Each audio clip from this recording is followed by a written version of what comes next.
Mi nombre es María Ávila y soy cardióloga especializada en falla cardíaca en Northwell Health.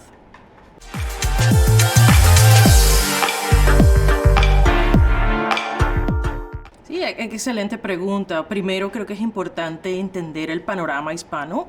Somos la minoría más grande de Estados Unidos. Representamos 19% de la población en Estados Unidos, cerca de 60 millones. Entonces, somos la minoría más grande y con crecimiento más rápido.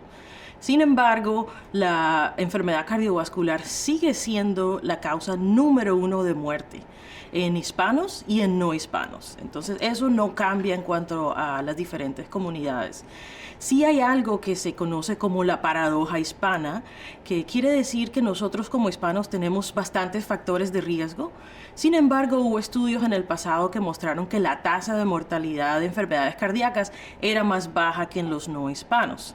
Recientemente hay estudios que están desafiando esta noción, pero esa sería una de las diferencias comparada con otras comunidades.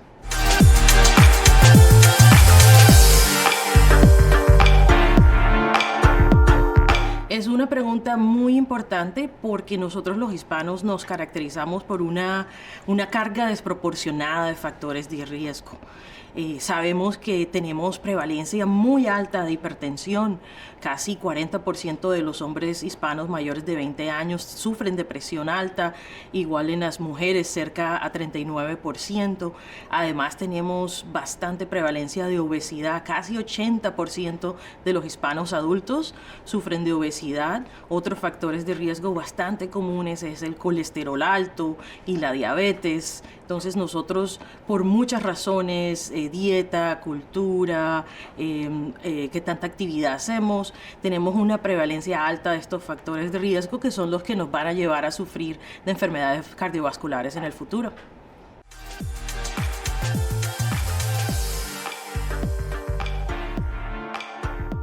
Yo creo que sí, es probable que eso sea cierto. Sabemos que una dieta saludable está directamente asociado al riesgo de enfermedad vascular. También hay ciertos estudios que nos muestran que incluso dentro de la comunidad hispana hay diferentes patrones dietéticos. Todos venimos de diferentes países, vivimos en diferentes partes de Estados Unidos y eso afecta lo que comemos, nuestra cultura. Y de hecho hay ciertos estudios que muestran que, por ejemplo, los mexicanos tienen una dieta de pronto un poco más saludable que los puertorriqueños y eso puede explicar por qué la prevalencia de enfermedad cardiovascular varía incluso dentro de la comunidad hispana. Entonces sí, la dieta es bastante importante y lo ideal es siempre tener una dieta saludable independientemente de dónde vengamos.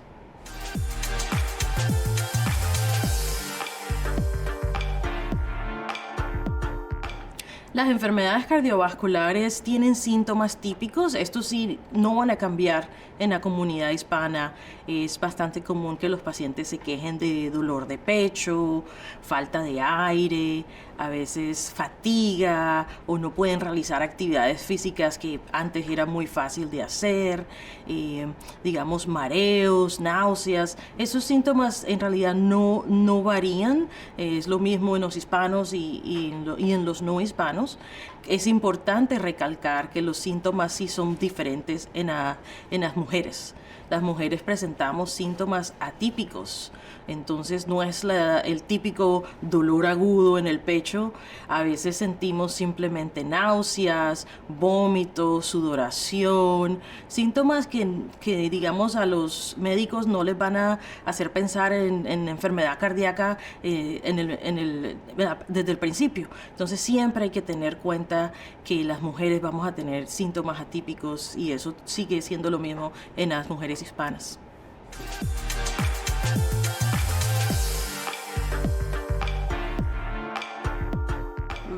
Buena pregunta porque sí sabemos que hay diferencia en los hispanos en cuanto a la primera generación de hispanos versus los hispanos que nacen en Estados Unidos. Los hispanos que nacen en Estados Unidos tienen este proceso de aculturización, es decir, que digamos la dieta es más cercana a la gente que vive aquí en Estados Unidos, comparado con los hispanos de primera generación que traen culturas y hábitos de sus países, hay una gran diferencia, y esto también hace que la gente que nace aquí, que tiene esta aculturación, de hecho tenga de pronto un poco más de riesgo de enfermedad cardiovascular versus los que vienen de afuera.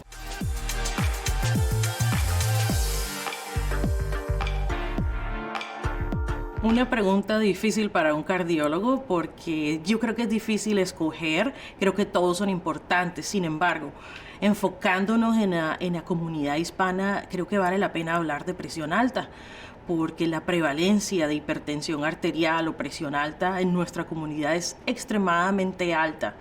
Y previniendo ese factor o tratando, manteniendo la presión controlada, creo que vamos a hacer muchos cambios y a prevenir enfermedades cardiovasculares en el futuro.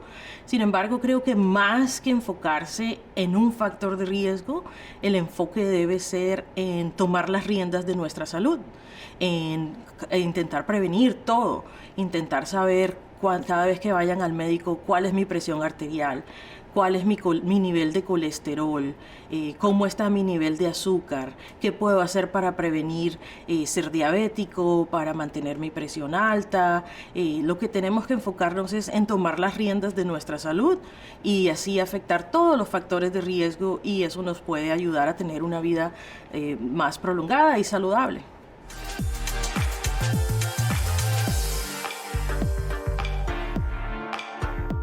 El alcohol y tabaco están bastante relacionados con la enfermedad cardiovascular. El tabaco, fumar cigarrillo es casi como tener enfermedad de las arterias coronarias del corazón. Nosotros siempre motivamos a nuestros pacientes que fuman a dejar de fumar, y hay muchas, digamos, cosas disponibles para ayudarlos. Hay medicinas, hay terapia, muchas estrategias que podemos ayudar. Intentamos ayudar a todos nuestros pacientes paso a paso para poder llegar ahí. El consumo de alcohol también está directamente asociado con la enfermedad cardiovascular. Eso varía mucho en cuanto a cantidad y tipo de alcohol. Sí sabemos que por lo menos una copa de vino tinto 2-3 veces a la semana, de hecho, tiene efectos beneficiosos. Pero hay una gran diferencia entre eso y, por ejemplo, tomar diario otro tipo de alcoholes más fuertes.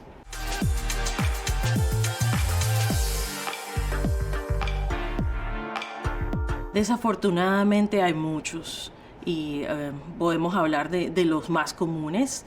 Existe la barrera del lenguaje o idioma que dificulta el acceso de los hispanos a la salud y a muchas otras cosas más. El estado socioeconómico también, el nivel socioeconómico bajo desafortunadamente es alto en nuestra población, y eso va a afectar que el paciente pueda tener transporte para ir al médico, tener seguro para ir al médico, y muchos prefieren no ir al médico porque no tienen seguro.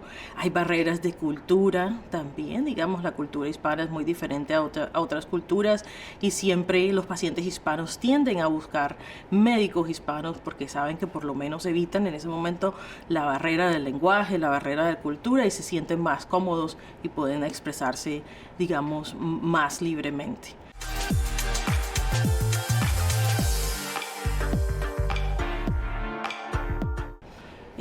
Muchísimo, muchísimo.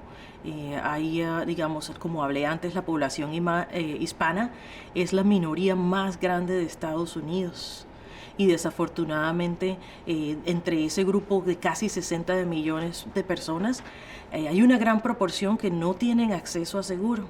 Y eso hace que no tengan acceso a salud, hace que no tengan acceso a programas de prevención, a programas de tratamiento de diferentes enfermedades, y por eso también muchos de nuestros pacientes hispanos tienen esta alta prevalencia de cosas que podemos prevenir. Presión alta, azúcar alto, colesterol alto, diabetes. Entonces eso es, digamos, uno de los enfoques que todos tenemos que hacer para poder ayudar a esta población que sufre de todas estas enfermedades.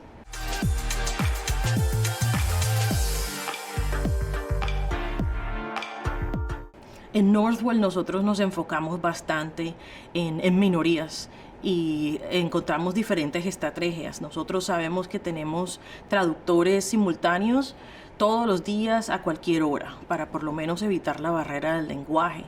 En cuanto a la comunidad hispana, tenemos programas de prevención en español.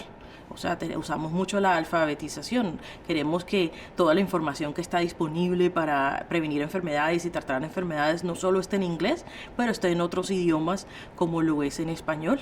Ahorita también estamos trabajando en una comunidad de médicos hispanos y creando un directorio de médicos hispanos para que nuestros pacientes puedan ver diferentes especialidades con médicos de su misma cultura, de su mismo lenguaje, y ya sabemos que eso rompe una de esas barreras que los limita.